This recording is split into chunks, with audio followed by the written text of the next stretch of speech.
Alright, I think, yeah, there we go. My settings got reset, apparently, so had to redo the mic. Anyways, back to the game. Welcome to L5R World Cup Finals, Greece versus Spain, Unicorn Mirror, and we're heading into turn 1 with a really important fire attack coming out here. Actually, it sucks that he picked up this Keeper Initiate with his Gunso, because if he does win this fire ring, he won't actually get it. This conflict is gonna maybe decide the game. I don't want to say it that definitively, but if Panos loses this attack, his opponent will get Keeper Fate plus 2 Keeper Initiates into play. So I think this attack might actually decide the game. So we have a Join the Fray coming down for Shinjo Shono for Akuma. The only thing that Panos can play is Join the Fray, and he does on regulars.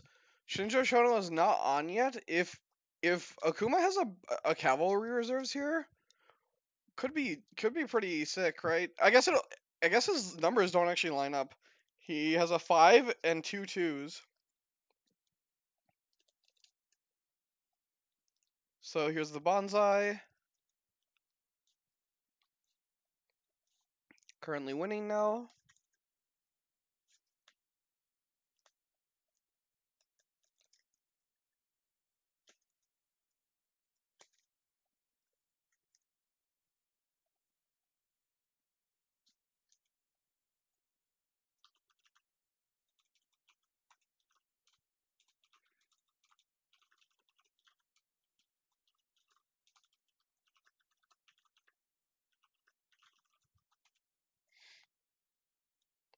And Akuma does win the defense with the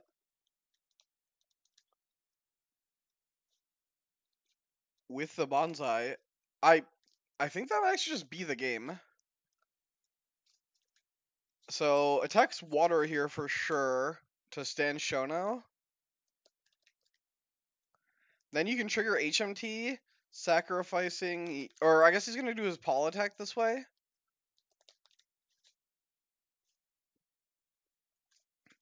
Opponent has no fate and can't stand anyone. So Akuma is gonna get the run of the show here. I think we might see a triple break here if he wants to play this aggressively. I believe both players are playing Endless Planes, so maybe only seeing 2 because if you stand your Shono and then he runs an Endless Planes, it's awkward.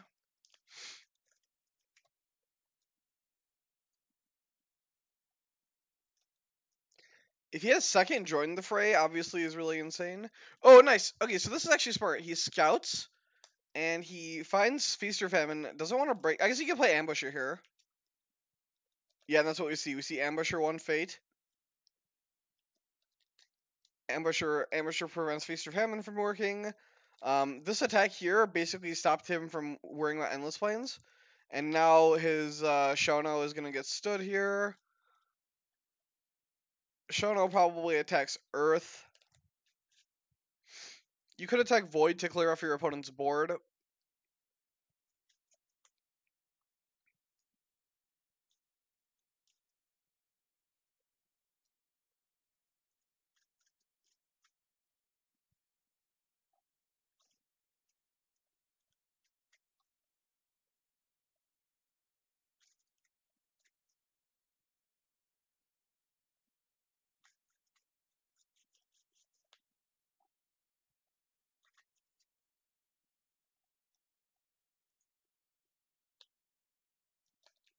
Interesting. Goes for Paul first. I guess because he can get the break this way, and then he can do a mill with a conflict character. Like, this is a guaranteed Paul break. Scouts again. Just looking for, I guess finding Endless Planes here isn't too bad. You do lose you don't get the Earth Ring. Find some holding authority.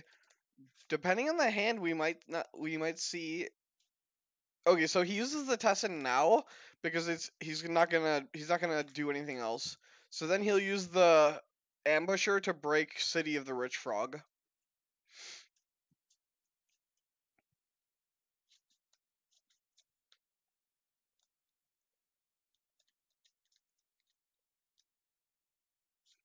I mean, this was always gonna be a fast game, but also like Panos like accelerated it by attacking fire on the first attack. Basically sealing the game on turn one. Loses the cavalry reserves to Earthring too. Now we're gonna see Void here, and you Void off the youth, clears the board. You still have 3 bodies heading in the next turn.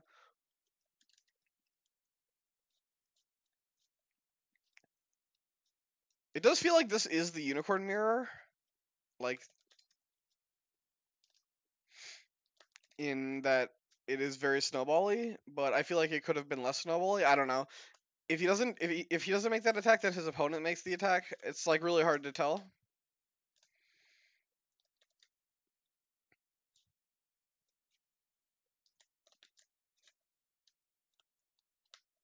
Yeah, this war camp might actually just this war camp's just gonna kill him. I guess you can counter with your own war camp, but your opponents have 3 bodies on you, so your opponent's already up. You know what? 3, 6, 7, 8, 9, 10, 11 skill on board with the war camp. He discarded Spoils of War instead of the war camp, which I actually think is a mistake.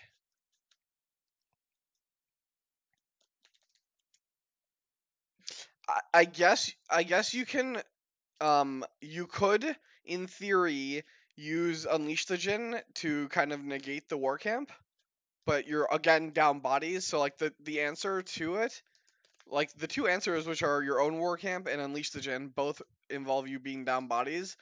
And I mean, we see a flip here of just one viable character, whereas the City of the Rich Frog here is still up for Spain, yields 3 bodies on its own. He's got to just be dead here, right? Like, so yeah, the Gunso is 2 characters also. Hits another Moto Youth. You just buy Moto Youth, you buy Border Rider, you buy Yasamura. I mean, you could even buy Tetsuko too. Right, so 7, 5, 3, 0, and just do it that way. Oh no, yeah, then you attack air, right? And then does your 1 fate for the war camp. But I guess if you want, you can just buy. You don't need to buy Yasamura anymore. He's not an efficient use of fate. I would probably buy Tetsuko down to 4. Interesting that he puts a fate on her. I'm putting no fate here. No fate, and I'm buying this Moto Youth. Moto Youth represents 5 military. Like this fate on this Tetsuko is 5 military skill. And if you have a cavalry reserves, it's technically 6 because you can bring back Shinjo Shono for the +1/+1 to all your cavalry.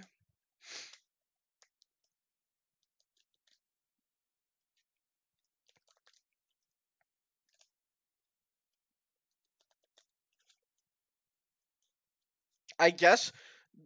Okay, so the danger here is Talisman, right? So what you could do. Okay, so he pre-plays the Talisman. So you just attack the Endless Plains here. You can just do your Paul attack with your keepers. I guess it has the Ur on it, so you need to attack with 3.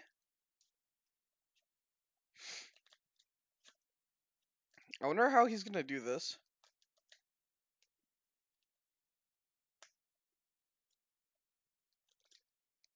Paul with 2 keepers doesn't break Endless Plains. This Yurk gives +1 province strength.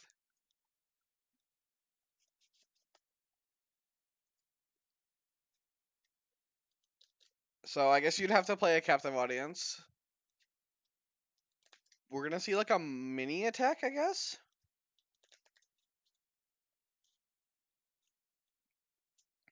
Where you're threatening, but then also aren't fully committing.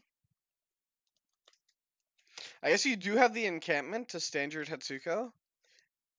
And then this way the fate on her prevents her from being watered. Although I guess you could just always wait till after.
Oh, he doesn't have endless plains. Interesting. I I didn't look at the deck list, which is my apologies, folks. I didn't realize that they weren't playing endless plains. I know the Spanish players are. If I unless I'm just being unless I'm crazy here. Let me double check.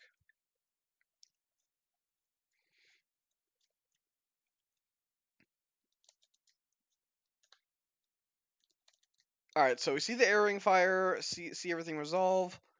We need to see a character come down to start a conflict. And I guess this is gonna be a fire conflict to get some bodies into play.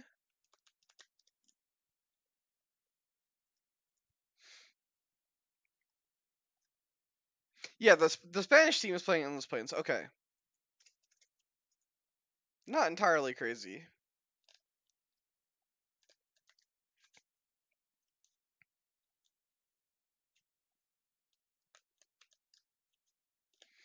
And that's what we do see. We do see a military fire, and we see a defense from this other ambusher. I guess he's just saying, I'm forcing you to play a card here.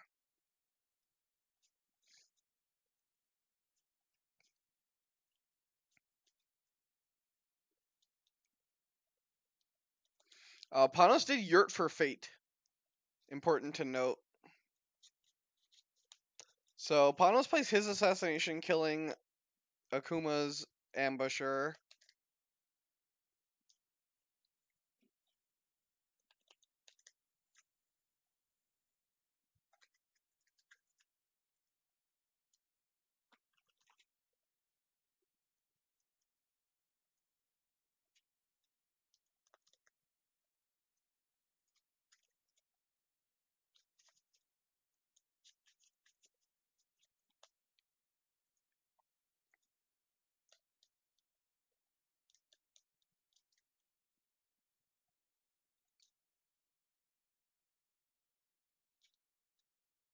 Why did he play a fine katana on Tetsuko now? Interesting.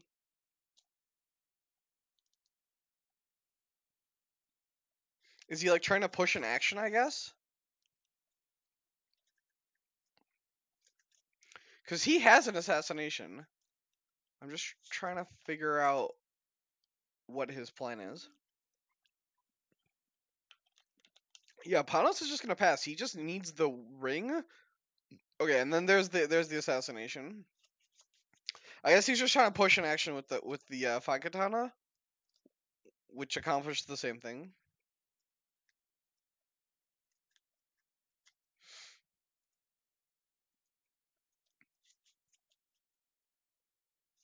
They're not playing Defend Your Honor. Also, you can do that after the conflict. You don't have to. You don't have to do it during the conflict. Doing it during the conflict is just a push an action, and that's gonna be it. That's literally the game. Game was decided on the very first conflict, with the fire ring not being able to win it, and like it just snowballed.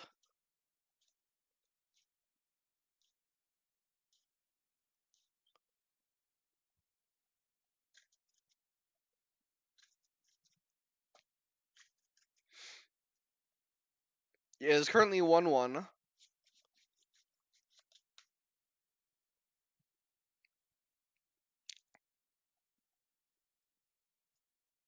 Alright, folks, stay tuned for the next game. I'm going to just double check with the Spanish team if they're going to be able to play the game now, or if we have to wait.